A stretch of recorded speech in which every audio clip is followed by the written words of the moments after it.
You are sitting there, perhaps waiting for her to come home, or perhaps you are watching this because she is already asleep in the other room. And there is a feeling in your stomach that you cannot explain.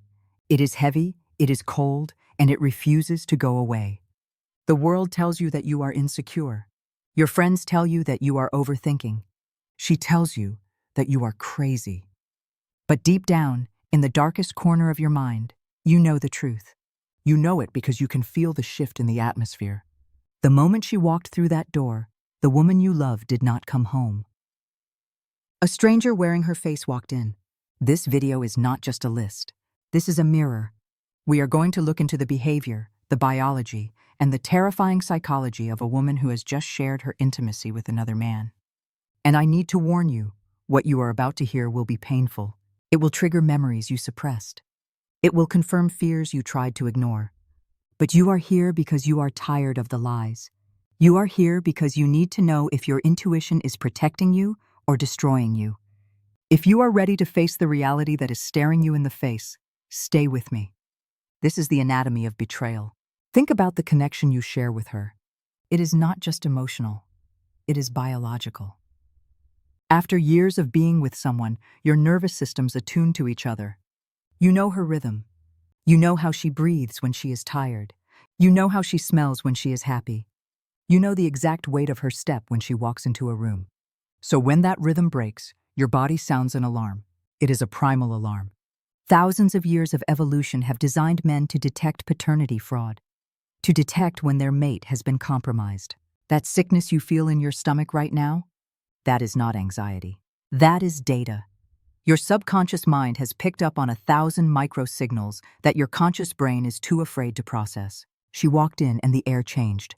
Maybe she avoided your eyes for a fraction of a second too long. Maybe her voice was half an octave higher than usual. Maybe she stood a little too far away from you. You can't prove it in a court of law yet, but your biology knows. She has been with him. And right now her body is still reacting to him, not you. The tragedy of this moment is the silence. You want to scream, you want to ask, where were you? Who were you with? But you don't, because you are afraid of the answer. Or worse, you are afraid that she will lie to you again, and you will believe it because you love her. So you stay silent. You watch her. You watch her take off her coat. You watch her put her bag down. And every movement feels like a performance. That is the first thing you must understand. The woman who just cheated on you is an actress.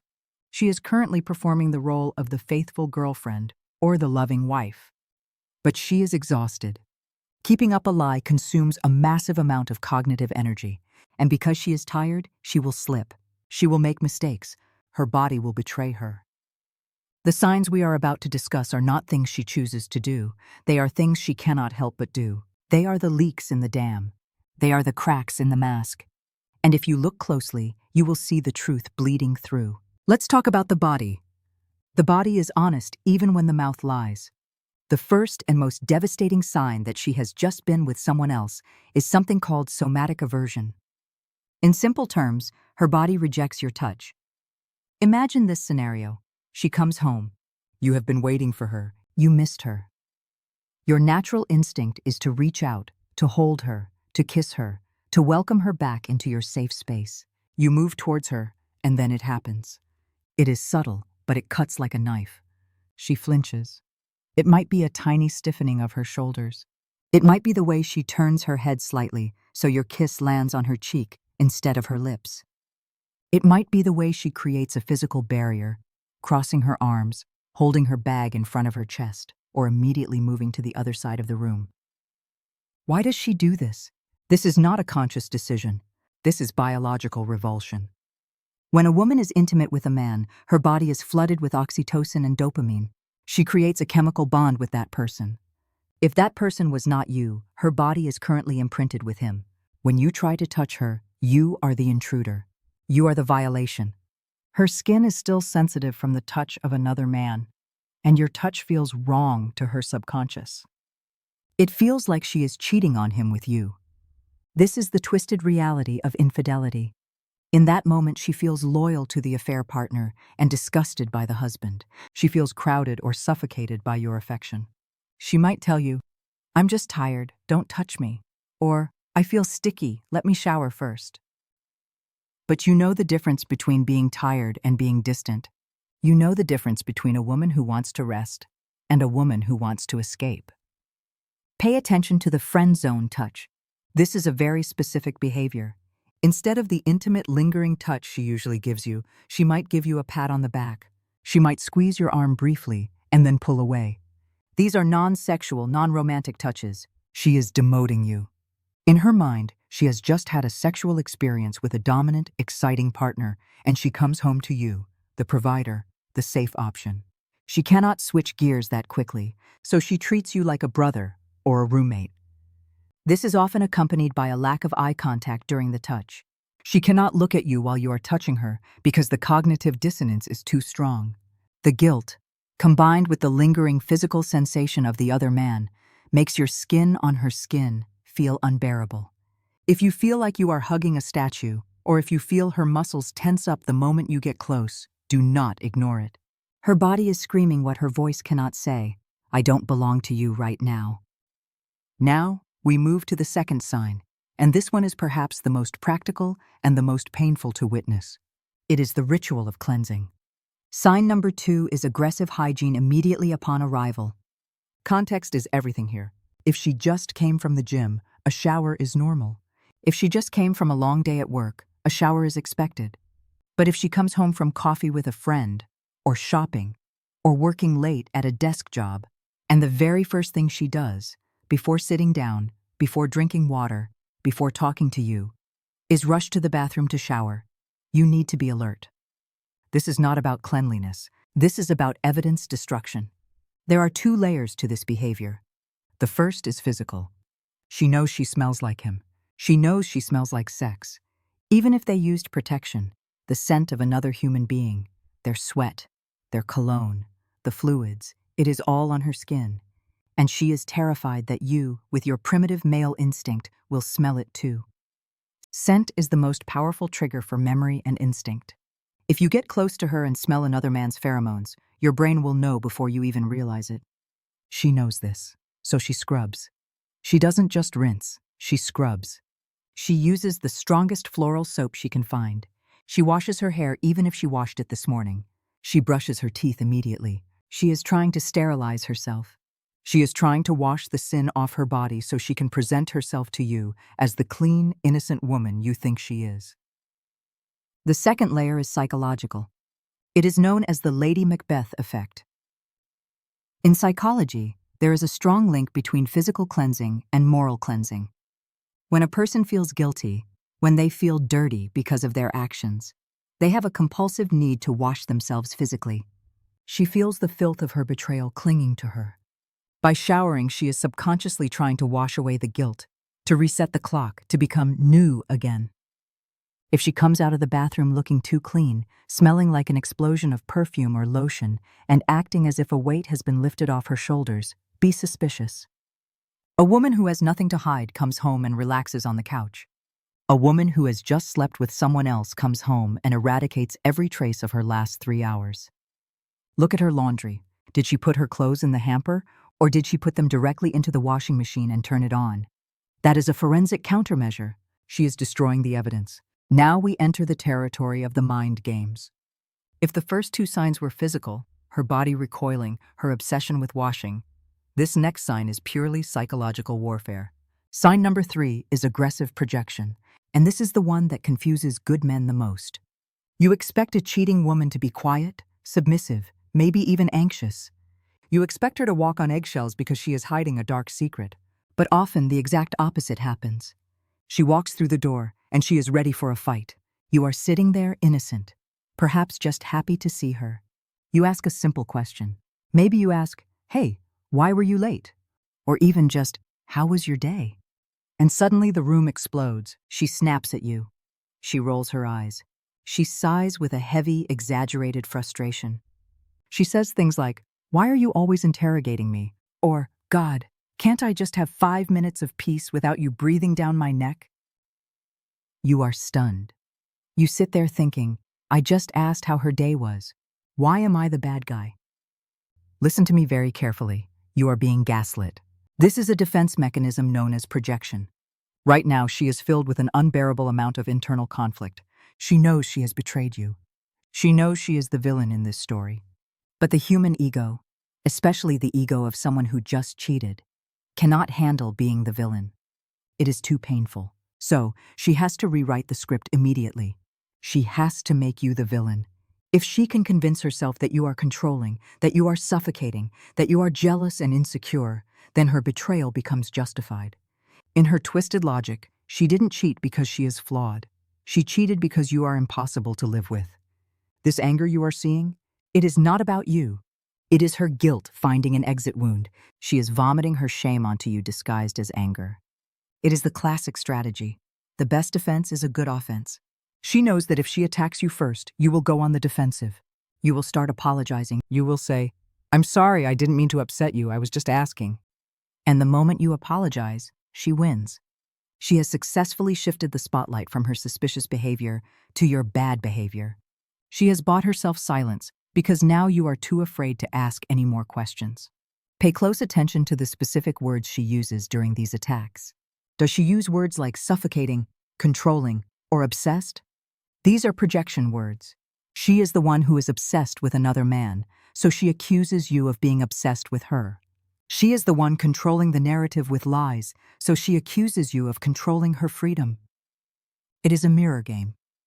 Everything she accuses you of in that moment of heated anger is actually a confession of how she feels about herself. If she comes home after a long, unexplained absence and picks a fight over the dishes, or the way you are sitting, or something trivial that never bothered her before, wake up. She needs a reason to be angry at you, so she doesn't have to hate herself. She is manufacturing a conflict to create distance, because being close to you while holding this secret is tearing her apart. After the anger comes the distance. And this brings us to sign number 4. Dissociation, often called the 1,000-yard stare. This is the quietest sign, but it is the most haunting. After the shower, after the fight, there is a period of settling down. You are sitting in the same room. Maybe the TV is on. Maybe you are eating dinner. Physically, she is sitting 3 feet away from you. But emotionally, she is galaxies away. You look at her, and you see it in her eyes. The lights are on, but nobody is home. She is staring at a wall, or staring at her phone screen without actually scrolling. Her mouth is slightly open, her expression is blank. She is not resting. She is reliving. You have to understand the neurochemistry of what she just experienced. If she just slept with a new partner, her brain is swimming in a soup of dopamine and adrenaline. The experience was high stakes, exciting, dangerous. And now, she is back in the mundane, boring reality of domestic life. The contrast is jarring. She is sitting there, but her mind is replaying the highlights of the last few hours.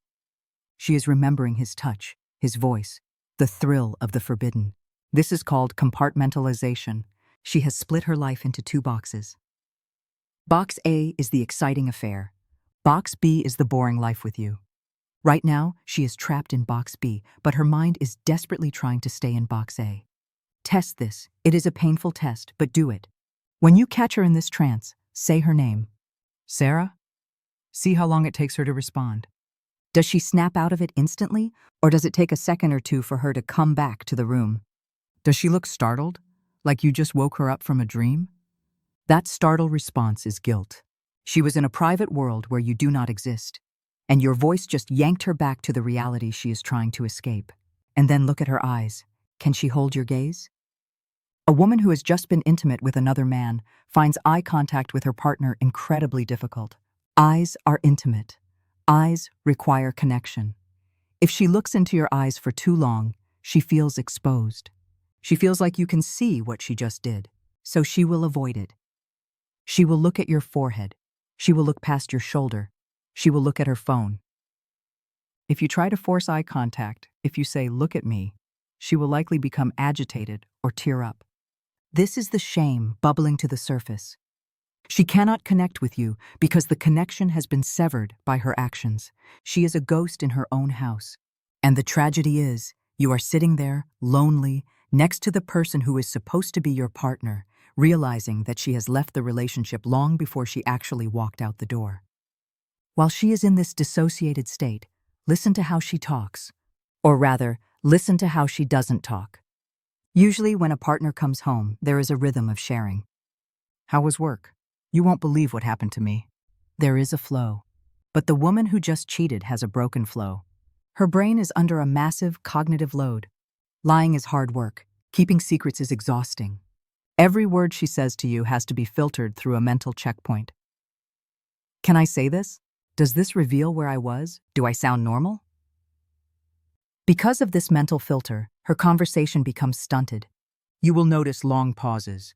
You will notice she gives short, one-word answers. Fine. Okay. Tired. She is afraid to speak freely because she is afraid she will slip up. She is afraid she will mention a detail that doesn't fit her cover story. For example, if she says she was at a restaurant with a female friend, she has to be careful not to mention the food she actually ate with the affair partner or the music that was playing in his car. So the safest strategy is silence. She shuts down. You try to engage her. You try to make her laugh, but she is a stone wall. And then, there is the phone. During this dissociated state, the phone becomes her lifeline to the other world. Watch how she holds it.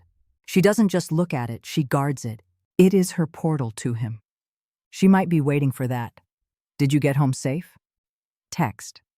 And while she is staring at that screen, ignoring you, she is getting a dopamine hit that you can no longer provide. This is not just phone addiction. This is her prioritizing a digital connection with a lover over a physical connection with you. If you walk behind her, does she tilt the screen away? Does she place it face down on the table the moment you enter the room? That is not privacy, that is secrecy. And in the context of the other signs, the shower, the recoil, the anger, it is the final nail in the coffin of your trust. We have talked about the coldness. We have talked about the anger. But now we must talk about the sign that breaks the hearts of good men more than any other. Because this sign doesn't look like betrayal. It looks like love. It looks like hope. But it is a lie. Sign number 5 is overcompensation, also known as the guilt gift. Imagine this.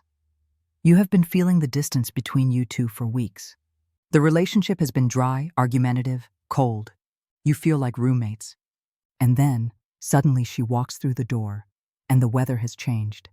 She is smiling, she is warm, she is holding a bag of your favorite takeout food, or she bought you that shirt you've been looking at, or she is simply offering to give you a massage. You are confused, but you are relieved. You think, finally, she is back, we are fixing this. I need you to stop. I need you to freeze that moment and look at it under the microscope of psychology. Why now? Why tonight? Why, after she was unreachable for 3 hours and her phone was off, is she suddenly the perfect girlfriend? This is not a sudden revival of romance. This is moral licensing. In the human brain, we keep a subconscious tally of our good deeds and our bad deeds. When a woman cheats, her internal bad scale tips heavily. She feels the weight of her transgression. She feels the imbalance. To live with herself, to look at herself in the mirror without breaking down, she desperately needs to tip the scale back to the good side. She needs to perform an act of kindness to neutralize the act of betrayal. The gift she brings you is not a gift. It is a tax payment. She is paying a tax to her own conscience. She is buying her own peace of mind, and you are just the transaction terminal. When she hands you that gift, she isn't thinking, I love him so much. She is thinking, see, I'm still a good wife. I'm still a good partner. A bad person wouldn't do this nice thing. It is a manipulation of reality. She is using your happiness to numb her shame, and the most tragic part is that you accept it. You eat the food, you wear the shirt, you smile back. You let your guard down because you are starved for affection. But notice the timing. Does this kindness feel organic, or does it feel manic? Does it feel rushed? Is she trying too hard? True affection flows like a river. It is steady and calm. Guilt-driven affection comes in bursts. It is intense, unexpected, and it usually vanishes as quickly as it came once her conscience feels clean again. This overcompensation often bleeds into the bedroom, and this is where things get dark. Sometimes, a woman who has just been with another man will come home and initiate intimacy with you. This sounds contradictory to the somatic aversion we discussed in part 1, but it stems from a different psychological drive. This is maintenance sex or duty sex. She is terrified that you might suspect something. She knows that if she rejects you tonight, after being gone for hours, it will raise a red flag.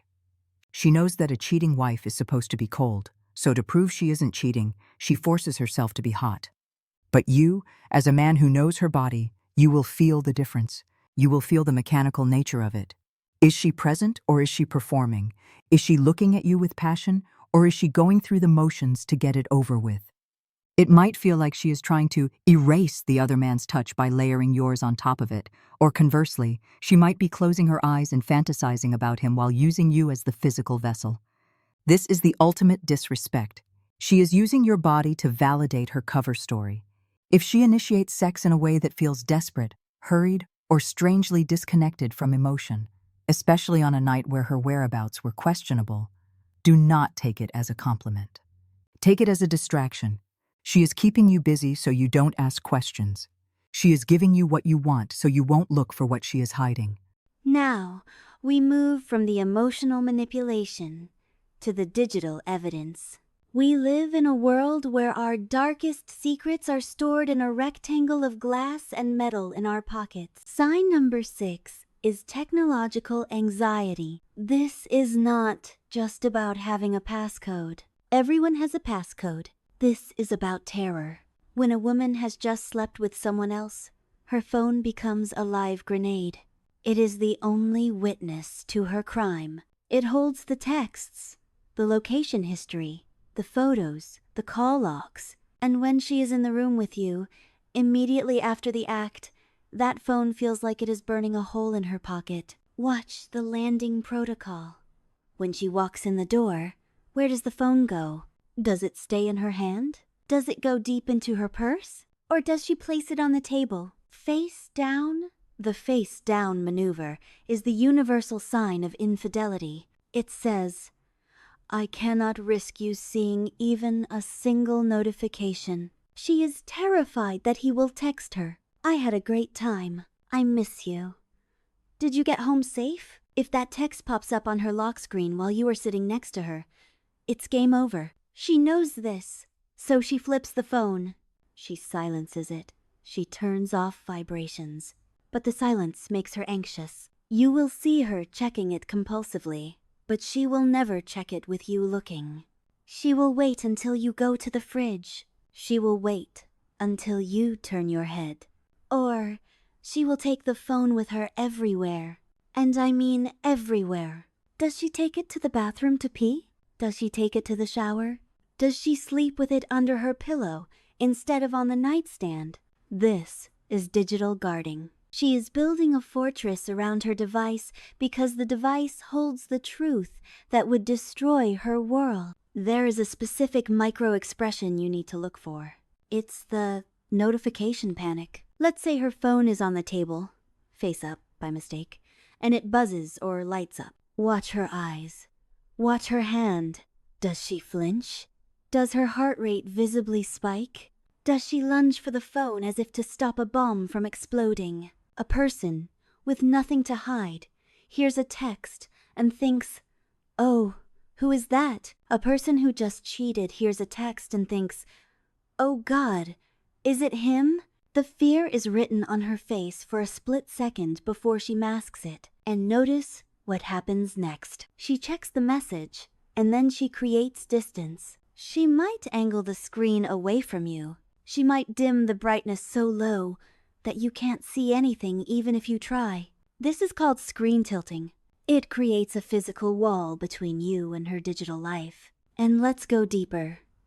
If you ask her, who was that? Watch the reaction time. If she says, just work, or just mom too quickly, without even really looking at the message, it's a rehearsed lie. Or if she gets defensive, why are you so nosy? It's just a spam email. The aggression returns. Why? Because you touched the nerve. You got too close to the evidence. Also, look for the clean slate. If you ever do get a glimpse of her phone, look at her message threads. If the thread with her best friend or a specific contact is completely empty, no history, no previous texts, that is a blazing red flag. People don't delete entire conversations with friends. they delete evidence.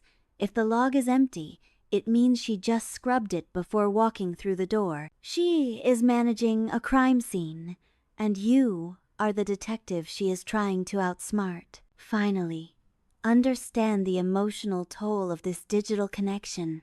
Even if she is not texting him right in front of you, the phone represents him. When she is scrolling mindlessly, she is likely checking his social media. She is looking to see if he is online. She is waiting for his signal. You are sitting next to her, flesh and blood, ready to connect, but she is emotionally tethered to a digital ghost.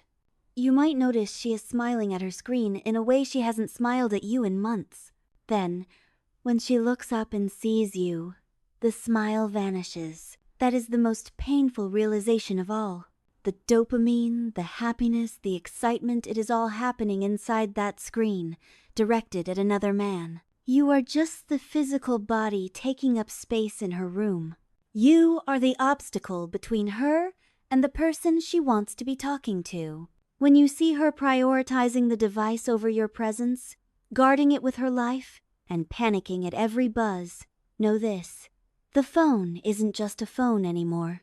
It is the keeper of her secret life. We have observed her body, her anger, and her phone. Now, we must listen to her words. Sign number 7 is the story collapse. You see, the truth is easy. The truth is a straight line. If you ask an innocent person, "What did you do tonight?" they simply replay a memory. But a lie? A lie is a creative construction. A lie is a maze. When a woman comes home after being with another man, she is mentally exhausted because she is holding up a false reality. She has to remember what she told you, what she didn't tell you, and she has to make sure her current story matches the text she sent you 3 hours ago. This is called cognitive load. And because the load is so heavy, the structure eventually collapses. There are 2 ways this collapse happens. The first is vagueness. You ask, "So, what did you guys talk about at dinner?" And she says, "Oh, just stuff. Work. You know. Nothing special." This is a deflection. She cannot give you details because the details don't exist in the context she is presenting. If she was actually with a friend, she would say, "Oh, Sarah is thinking about quitting her job, and she told me this crazy story about her boss." There would be life in the story. But a lie is dead.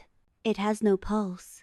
It is flat, gray, and empty. She gives you the minimum amount of information necessary to get you to stop asking questions. She is trying to be boring so you will lose interest. The second way the story collapses is over-detailing. This is the opposite but equally damning sign. This happens when she has rehearsed her alibi too much. She is nervous that you won't believe her, so she overloads you with irrelevant facts. "We went to this place on 5th Street, and the waiter was wearing this weird red vest, and the soup was cold, and then we saw a dog outside." She is vomiting details. She thinks that if she gives you enough data, it will prove she was there. But normal people don't talk like police reports. Normal people talk about feelings and highlights. If her story sounds like a script she practiced in the car on the way home, it probably is. Here is how you catch the lie. It's called the time trap. A liar often messes up the timeline. When she first walks in, ask her a casual question about time. "Oh, you left the restaurant at 8, right?" Let her answer. Then wait an hour. Let her guard down. Then ask a related question, but change the angle. "So, did you hit traffic on the way back?" It shouldn't take 45 minutes to get here from there. Watch her panic. The innocent person says, "No, I didn't leave at 8. We stayed until 8:30. The guilty person freezes. She tries to do the math in her head. "Wait, what did I tell him? Did I say 8? If I say I stayed later, will he check my location?" You will see the gears turning in her eyes. She might stumble. She might say, I don't remember exactly. Why does it matter?" Or she might get defensive again. "Why are you tracking my every move?" The defensive outburst is the cover-up for the glitch in her timeline. She cannot keep the sequence of events straight because the events never happened. She is trying to superimpose a fake timeline over the real one, where she was in bed with him. And the edges are not lining up. If her story changes, if the details shift, or if she simply refuses to answer because she forgot, you are looking at a fabrication. Now we arrive at the final, and perhaps the most haunting sign on this list. Sign number 8 is the mirror effect. Human beings are social sponges. This is a biological fact known as limbic resonance. We subconsciously mimic the people we spend time with, especially the people we are intimate with. We pick up their mannerisms, their slang, their habits, and their tastes. If she has just started sleeping with someone new, she is going to bring pieces of him into your home. You are not just living with her anymore. You are living with the echo of him. Start with the language. Has she suddenly started using a new word? A new phrase? Maybe she uses a slang term she used to hate. Maybe she uses a specific professional term that doesn't fit her job. Where did she learn that? She didn't read it in a book. She heard it repeated, over and over, by someone she admires and connects with. She is mirroring his vocabulary. It's a subtle form of bonding with him that she cannot turn off when she comes home to you. Then, look at her tastes. Is she suddenly interested in a new genre of music? Did she suddenly decide she likes whiskey when she only ever drank wine? Did she suddenly start watching a sport she used to call boring? You might think, oh, she's just expanding her horizons. No, adults rarely change their core tastes overnight without an external influence. That influence is a person. She is adopting his identity because she is infatuated with him. She is trying to be more like him, even when she is with you. You are watching a transformation, and the blueprint for that transformation is the man she is sleeping with. We have spent hours analyzing the signs. You have seen the somatic recoil, the aggressive hygiene, the digital guarding. The puzzle pieces are on the table, and the picture they form is a nightmare. Your heart is pounding in your chest like a sledgehammer. The bile is rising in your throat. Every instinct in your body is telling you to explode. You want to scream at her. You want to grab her phone. You want to throw the evidence in her face and demand the truth. But I am telling you right now, do. Not do it. If you explode now, you lose. If you scream, she wins. Why? Because the moment you become aggressive, you give her the exit strategy she is desperate for. She will stop talking about her cheating and start talking about your anger. She will say, I can't talk to you when you are like this. You are scaring me. And she will lock herself in the room. She will flip the script. She becomes the victim of a crazy, angry man, and the topic of her infidelity disappears. This is the hardest thing you will ever have to do as a man. You must swallow your rage. You must turn your heart into stone. You are no longer a hurt boyfriend or husband. You are a detective entering an interrogation room. You need a confession, not a fight. And to get a confession, you need to create an atmosphere of suffocating pressure, not explosive noise. Before we go into the specific techniques of how to trap a liar, I need you to make a commitment to yourself. If this video is helping you find the strength to face this reality, hit that subscribe button right now. We are building a brotherhood of men who value truth over comfortable lies. Subscribe, and let's enter the war room. The goal of this next hour is simple: how to make her tell on herself without you having to prove anything. The most powerful weapon in your arsenal is not your voice. It is your silence. Liars hate silence. Silence creates a vacuum that they feel compelled to fill. When she finishes her story, her vague, rehearsed story about dinner with friends, do not respond immediately. Do not say, okay. Do not ask the next question. Just look at her. Look directly into her eyes with a calm, neutral expression. Hold that gaze for 4 full seconds. 4 seconds feels like an eternity to a guilty conscience. In those 4 seconds, her brain will panic. She will think, does he know? Why isn't he saying anything? Did I mess up? Does he have pictures? This is the pressure cooker technique. Often during this silence, She will start talking again to break the tension, and this is where she will make mistakes. She might add a detail she didn't mention before. I mean, we didn't stay that long, really. Or she might get defensive. Why are you looking at me like that? When she breaks the silence, she is revealing her anxiety. If she was innocent, she would look back at you and say, "What? Is there something on my face?" Innocently. But a guilty woman interprets silence as judgment. Use the silence. Let it hang in the air. Let her sweat. You are watching her squirm, and that squirming is your first confirmation. Never ask a question that can be answered with a yes or no. If you ask, "Did you sleep with him?" she will say, "No." Instantly. It's a reflex, and once she says no, she has to defend that lie until the death. You have backed her into a corner. Instead, you must ask open-ended, assumptive questions. This is a technique used by law enforcement. It's called the presumption of guilt framing. Don't ask, "Were you with Mark?" Ask, "I know you were with Mark. I just want to know why you felt you had to lie to me about it." See the difference? The second phrasing assumes the act is already known. It bypasses the "did I do it" phase and moves directly to the "why did I do it" phase. It tricks her brain. For a split second, she thinks you have evidence. She thinks you saw her. Her brain scrambles to find an excuse for why she was there, rather than denying she was there at all. She might say, "I didn't tell you because I knew you would get mad." Boom, she just confessed she was there. You caught her. Another powerful question is there anything you want to tell me before I tell you what I know? This is a bluff. You might know nothing. You might only have a hunch. But she doesn't know that. She knows what she did, and her imagination will run wild thinking about who saw her or what texts you read.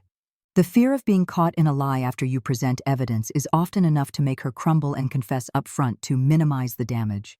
If she sticks to her story, you must dismantle it chronologically. A lie is a linear construct. She memorized it from A to B to C. I left work. I went to the gym. I came home. To break the lie, make her tell it out of order. Ask for specific details about the middle of the event, then jump to the beginning. So, who else was at the gym? Wait for answer. And what time did you get there again? Wait for answer. Okay, and when you left, did you stop for gas? Back to the gym. Did you see Sarah there? You usually see her on Tuesdays. By jumping around, you force her brain to access the fake memory file repeatedly and non-linearly. This increases the cognitive load we talked about earlier. Eventually, she will slip. She will contradict a time she gave you 2 minutes ago. She will say she saw Sarah, then realize Sarah is out of town. When you catch a contradiction, do not pounce immediately. Just note it. Wait, you just said you left at 7 o'clock, but earlier you said you were still on the treadmill at 7:15. Which is it? Watch her face crumble. Watch the stutter. That stutter is the sound of her narrative collapsing. She will try to gaslight you. You are confusing me. You are twisting my words. Stay calm. I am not twisting anything. I am just trying to understand the timeline. Why is it so hard to remember if you were actually there? If she is a professional liar, if she is a sociopath who can look you in the eye and lie without blinking, you may need to use the nuclear option. This is risky, but effective. The digital bluff involves pretending you have digital proof. Pick up your phone, look at it, look at her, then look back at the phone with a look of disappointment/sadness. Say, "I'm going to give you one chance, just one, to tell me the truth. Because if I have to show you this screen, we are done, not just for tonight, but forever. I can forgive a mistake, but I cannot forgive you lying to my face when the proof is right here." You don't show her the screen. You never show her the screen. You hold it to your chest. You are leveraging her paranoia. If she has been texting him, sending nudes, or using location services, she knows that evidence exists somewhere. She assumes you found it. She assumes a friend sent you a screenshot. She assumes her iCloud synced to the iPad. The proof is a monster in her head. If she breaks down and says, "I'm sorry, it just happened one time," you have your answer.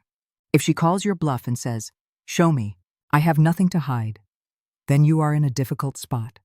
She is either innocent or she is a master manipulator who cleared her tracks so well she is confident you have nothing. But in 90% of cases, the fear of the unseen evidence breaks the resolve of a guilty partner. Once the denial fails and the blame shifting begins, she will pull out a weapon that cuts deeper than any knife. She will attempt to rewrite history. This is not just about justifying what happened tonight. It is about destroying what happened for the last 5 years. To justify her betrayal, she cannot admit that you had a good marriage or a good relationship. Because if the relationship was good, then she is a monster for destroying it. So, she must convince herself, and you, that the relationship was never good. She will say things like, "We haven't been happy for years. I never really felt connected to you. I only stayed because I felt sorry for you." Hear me. This is the cruelest lie of all. You have memories. You remember the vacations. You remember the laughter. You remember the nights you held each other and promised forever. Those moments were real. But right now, she is painting over them with black paint. She is stealing your memories. She is telling you that your entire life with her was a sham. Why? Because it minimizes her guilt. If the relationship was dead anyway, then cheating isn't murder. It's just a funeral. Do not let her steal your past. Do not let her gaslight you into thinking you were miserable when you weren't. She is burning the photo album of your life to keep herself warm. Stand your ground. Tell her, "Do not insult my intelligence. We were happy. You were happy." Don't pretend the last 5 years didn't happen just to make yourself feel better about what you did 5 hours ago. This is a phenomenon that confuses almost every man. You confront her. She cries. You fight. The emotions are high. The adrenaline is pumping. And then suddenly, she wants you. She tries to kiss you passionately. She tries to initiate sex, intense, desperate, crying sex. Psychology calls this hysterical bonding. It is a panic response. She feels the bond breaking. She feels you pulling away. So she uses the most powerful tool she has to glue you back to her body. She is trying to reclaim her territory. She wants to overwrite the experience she had with the other man by having an intense experience with you. For you, this is a mind-bending trap. You are hurt, you are disgusted, but you also love her and you are in pain. Your body might want to give in. You might think, "Wow, she still desires me. Maybe we can fix this." It is a mirage. This is not lovemaking. This is trauma bonding. If you sleep with her in this state, you are not healing the wound. You are infecting it. You are accepting the consolation prize. You are telling her that her body is currency, and she can use it to pay off her debts. The next morning, when the adrenaline fades, the disgust will return, and it will be 10 times worse because now you will feel dirty too. You will feel like you participated in your own humiliation. Reject the hysterical bonding. Tell her, "My body is not a drug for you to use to forget what you did. Do not touch me." When you ask her why, she will often give you the most frustrating answer in the world. "I don't know, I was just confused." She will paint a picture of herself as a lost little girl wandering through a fog who accidentally fell into another man's bed. "I didn't mean for it to happen. It just happened. I was drinking and I was confused about us." Let's analyze this. "It just happened" is a lie. Infidelity is never an accident. It is a sequence of 1,000 choices. She chose to reply to the text. She chose to meet him. She chose to get in the car. She chose to go to the room. She chose to take off her clothes. At any one of those 20 steps, she could have said no. She could have thought of you. She could have gone home. She didn't. She said yes 20 times in a row. When she says she was confused, she means she was selfish. She wanted the thrill of the new guy and the safety of you. That's not confusion. That's greed. Do not accept the confusion excuse. It infantilizes her. It treats her like a child who doesn't know right from wrong. She is a grown woman. She knew exactly what she was doing. Demand adult accountability. You were not confused. You were deliberate. You made a choice. Own it. When she realizes she is losing you, she will stop looking at the past and start selling you a fantasy future. This is called future faking. She knows your deepest desires. She knows you wanted to buy a house. She knows you wanted kids. She knows you wanted to travel to Japan. Suddenly, in the middle of this crisis, she offers you everything. "I'll change. We can finally buy that house. I want to have a baby with you. Right now. Let's just move away and start fresh." She is dangling a carrot. She is using your own dreams against you. She is trying to dazzle you with a bright future so you stop looking at the dark present. It is a bribe. She is promising you the world because she has nothing else to offer. But ask yourself, why did it take betraying you for her to want these things? Why wasn't she willing to work on the relationship before she slept with him? The answer is simple. She doesn't actually want those things. She just wants to stop you from leaving. Once the dust settles, once you forgive her, the promises will evaporate. The house won't happen. The change won't last. And you will be stuck in the same relationship, just with less self-respect. In her anger or in her defense, she might let slip the most painful truth of all. She might compare you to him. He listens to me differently. He makes me feel alive. He doesn't judge me like you do.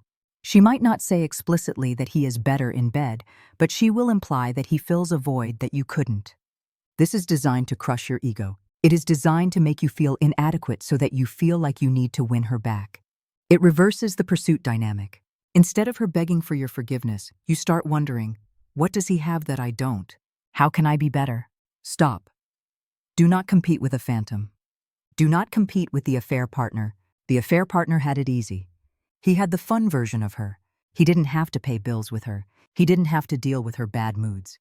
He didn't have to take care of her when she was sick. Of course, he made her feel alive. He was a vacation from reality. You are real life. Real life is hard. If she compares your 5-year marriage to a 5-hour fling, she is delusional. Do not internalize this comparison.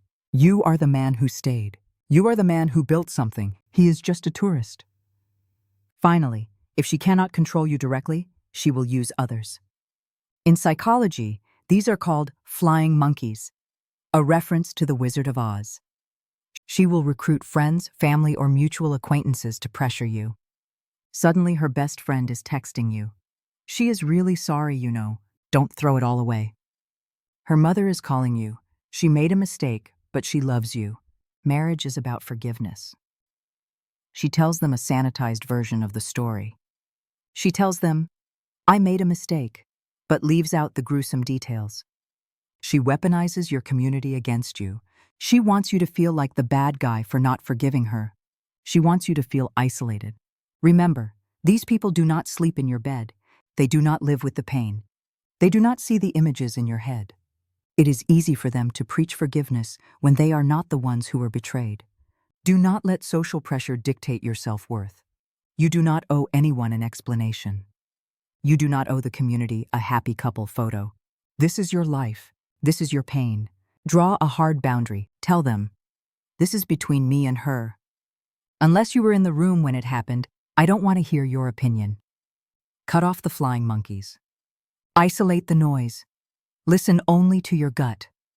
We have survived the confrontation. We have navigated the gaslighting. Now you are standing at the edge of a cliff. The truth is out. She did it. Now what? Most men freeze here.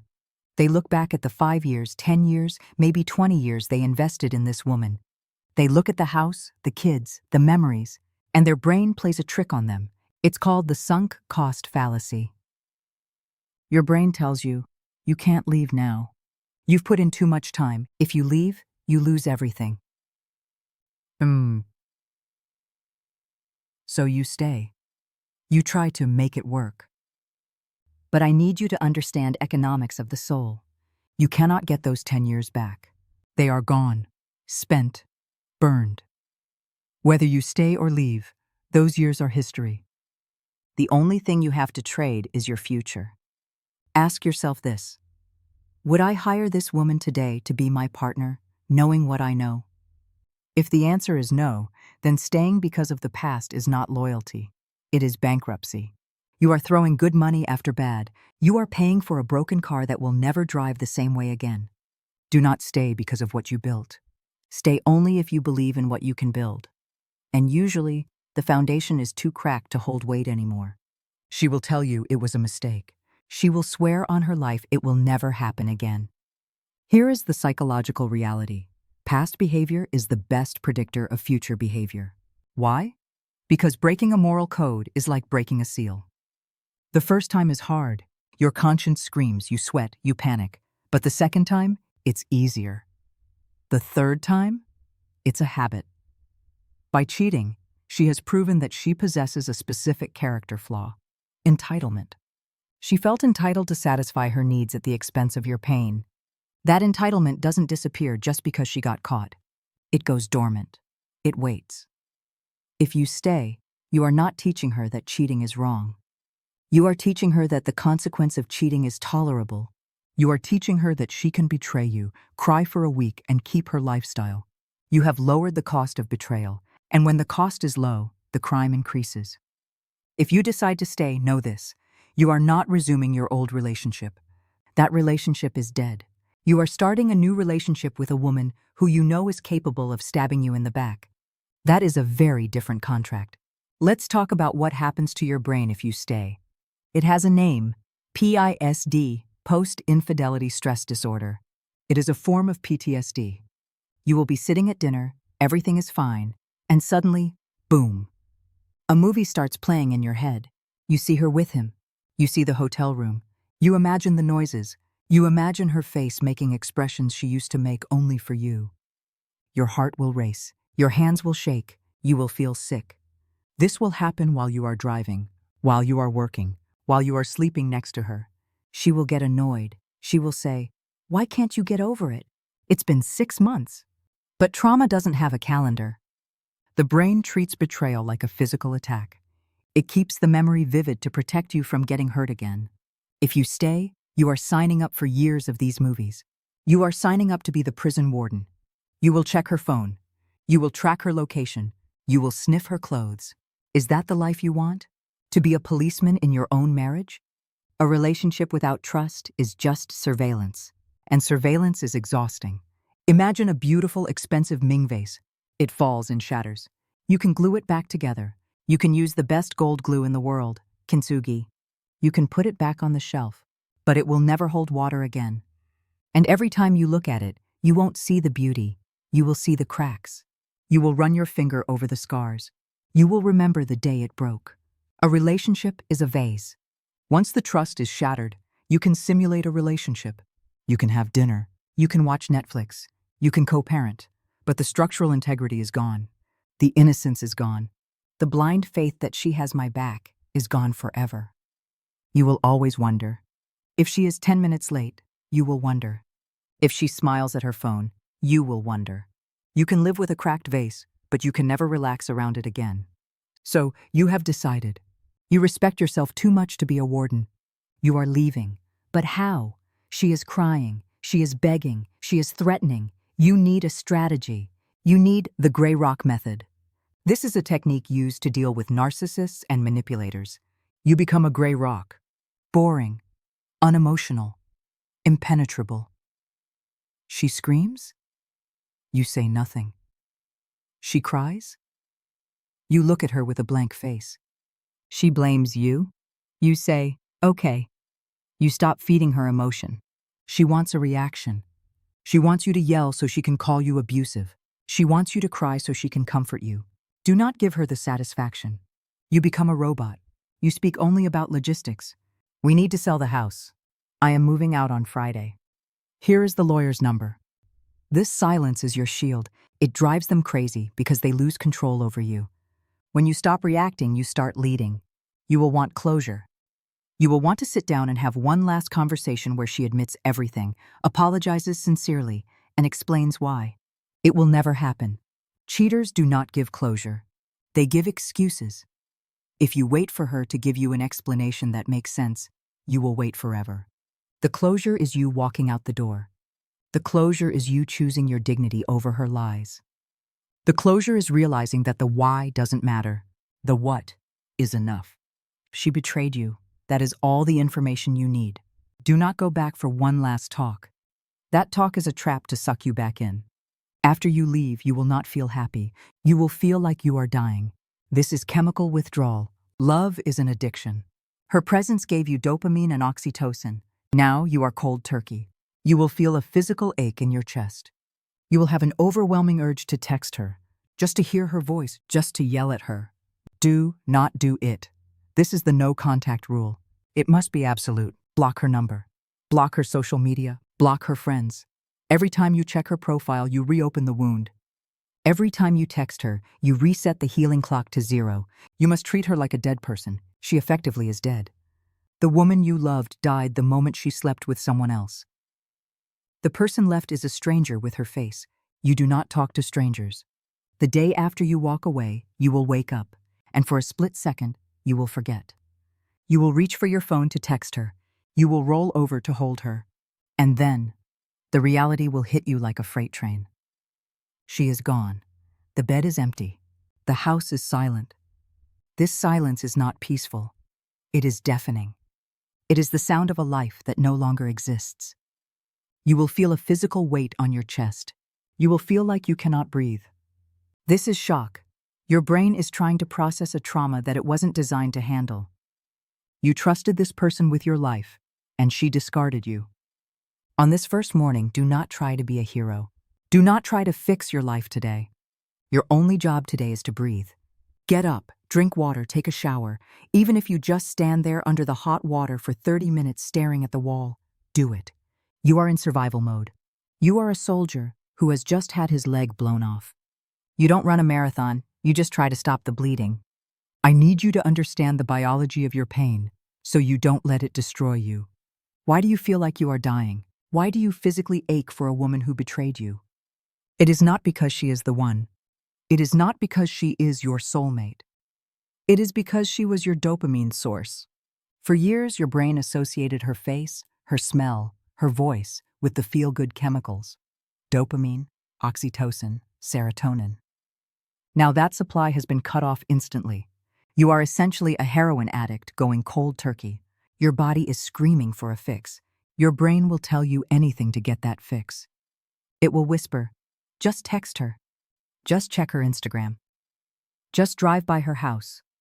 Recognize this voice. This is not the voice of logic. This is the voice of the junkie. If you text her, you get a tiny hit of dopamine, but then you reset the clock. You prolong the pain. You must treat these urges like a fever. You sweat them out. You shake. You cry if you have to. But you do not pick up the phone. You have to starve the addiction to kill it. She does not exist. If she texts you, I miss you, delete it. If she texts you, can we talk? Delete it. If she calls you at 2 a.m. crying, let it go to voicemail. Why? Because anything she says now is manipulation.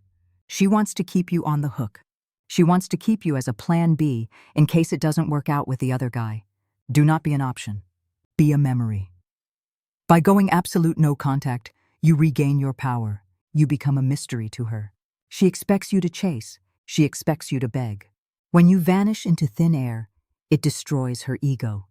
But more importantly, it protects your peace. Around day 7 to day 10, your brain will start to play tricks on you. The shock wears off, and the bargaining begins. You will start to minimize what she did. You will think, maybe I was too harsh. Maybe it was just a one-time mistake. Maybe if we go to therapy, we can fix it. She really seemed sorry. Stop. This is your brain trying to escape the pain of the unknown. The unknown, being single, feels scarier than the known, the cheating partner. When these thoughts come, you must become your own drill sergeant. Pull out the evidence. Remember the text messages you saw. Remember the look on her face when she lied to you. Remember the smell of the other man on her skin. Force yourself to relive the betrayal. Why? Because you need to re-traumatize your brain into accepting reality. You are not missing her. You are missing who you thought she was. That woman never existed. The woman who exists is the one who slept with someone else and came home and lied to your face. Do not bargain with a snake. In the modern world, no contact is hard because we have spy tools in our pockets. You will have an overwhelming urge to check her social media. You want to see if she is happy. You want to see if she is with him. You want to see if she is posting sad quotes about losing you. This is called pain shopping. Every time you look at her profile, you are buying pain, and the cost is your sanity. If you see she is happy, you will be crushed. How can she be happy after destroying me? If you see she is sad, you will be tempted to save her. Oh, she is suffering. I should help. There is no winning scenario. Block her. Block her on Instagram, Facebook, TikTok, WhatsApp. And do not just unfollow, block. Make it impossible for you to find her. If you have to, give your passwords to a friend and tell them to change them for 30 days. If you keep checking up on her, you are keeping the wound open. You cannot heal a cut if you keep picking at the scab every 5 minutes. Here is a warning. Around day 15 to 20, she will realize you are actually gone. The freedom she thought she wanted will start to feel lonely. She will reach out with a crisis. My car broke down. I can't pay the rent this month. My dog is sick. She knows you are a protector. She knows you are a good guy. She is weaponizing your goodness against you. She wants you to come riding in on a white horse to save her. Do not do it. You are no longer her protector. You fired yourself from that job the day she hired another man for the intimacy job. If her car broke down, she can call AAA. Or she can call him. If she's broke, she can get a job. Or ask him. This sounds cold. It is cold. But it is necessary. You cannot be her emotional tampon anymore. You cannot be the safety net for the person who pushed you off the ledge. If you help her, she loses nothing. She gets the other guy's sex and your resources. That is the definition of a cuckold. Do not be that man. The hardest part of the first month is the void. You used to spend your evenings with her. You used to spend your weekends with her. Now you have 5 hours every night and 48 hours every weekend with nothing to do. This void is dangerous. If you sit in the void, the depression will eat you alive. You must fill the void aggressively. Do not sit at home watching Netflix. Go to the gym until your muscles fail. Go for a run until your lungs burn. Call that friend you haven't seen in 2 years. Read a book on stoicism. Work overtime. You need to exhaust your body so that when your head hits the pillow, you pass out before the demons can start talking. You are not trying to have fun right now. You are trying to pass time without self-destructing. The goal of the first 30 days is simply to survive until the next sunrise. You will likely suffer from insomnia, or worse, you will dream about her. You will have a dream that everything is okay, that she is loving you, that the affair was just a nightmare. And then you will wake up, and the crash will be 10 times harder, or you will have nightmares of seeing them together. This is normal. This is your brain processing the trauma. Do not fight it. If you wake up at 3 a.m. and can't sleep, don't lie there rolling around. Get up, turn on the light, write. Write down everything you are feeling, the rage, the sadness, the confusion. Get it out of your head and onto paper. This is called journaling. It is a way to vomit the poison out of your system. Once it is on paper, it has less power over you. Then read a boring book until your eyes are heavy. Do not touch your phone at 3 a.m. Nothing good happens on a phone at 3 a.m. The pain of infidelity is different for men than it is for women. When a woman is cheated on, society gathers around her. They say, "Oh, poor thing, he is a pig." She gets sympathy, she gets support. But when a man is cheated on, it is not just heartbreak, it is humiliation. Deep in our evolutionary DNA, a man whose woman sleeps with another man is seen as weak. You feel like you failed to keep her. You feel like you were not man enough to satisfy her. You feel the stigma of the cuckold. This is why most men suffer in silence. You don't tell your boys because you are ashamed. You don't tell your family because you don't want them to look at you with pity. You walk into a room and you feel like everyone knows. You feel like there is a neon sign over your head that says, "She chose someone else." I am here to tell you, kill that shame. Her lack of loyalty is not a reflection of your lack of value. A thief stealing from a bank doesn't mean the bank was empty. It means the thief was greedy. Do not carry her shame on your back. It belongs to her. Eventually, you have to face the world. You will run into an acquaintance at the grocery store. You will see a colleague at lunch. And they will ask the question you dread most. "Hey, where is Sarah? I haven't seen her in a while." Or worse, "Are you guys okay? I heard rumors." Your heart will stop. You will want to vomit the truth. You will want to scream. She is a liar who slept with her coworker. Do not do it. If you badmouth her to the world, you look bitter. You look emotional, and people love drama. If you give them details, they will eat it up like popcorn and gossip about you. You need a standard operating procedure, SOP, for this question. You need a shield. When someone asks, look them in the eye, keep your face calm, and say, "We decided to go our separate ways. Our values didn't align anymore." That is it. Values didn't align. It is the truth. You value loyalty. She values betrayal. But you don't need to explain that part. By being vague and stoic, you look powerful. You look like a man who handled his business and moved on. Do not feed the gossip machine. While you are taking the high road and staying silent, be warned, she is likely talking. Cheaters rarely admit, "I cheated." It makes them look like villains. So, to protect her ego and her social standing, she will launch a smear campaign. She will tell her friends, your mutual friends, and maybe even her family, "He was emotionally abusive. He was never there for me. He was controlling." She is rewriting the narrative to make herself the victim. She needs to paint you as the bad guy so that her cheating seems justified. You will hear these lies coming back to you. Your friends might look at you differently. Do not fight mud with mud. If you try to chase down every rumor and defend yourself, you look guilty. The truth has a way of coming out. Live your life with such integrity that when people hear her lies, they think, "That doesn't sound like him." Your character is your defense. Let her bark. Lions do not turn around when small dogs bark. This is the hardest social purge you will have to do. You have mutual friends, people you hung out with as a couple. When you split, these people will try to play Switzerland. They will try to stay neutral. They will say, "I don't want to pick sides. I love you both." Listen to me closely. There is no neutrality in betrayal. If you stab me in the back and our friend goes to dinner with you the next day and laughs with you, that person is not my friend. By tolerating the traitor, they are disrespecting the victim.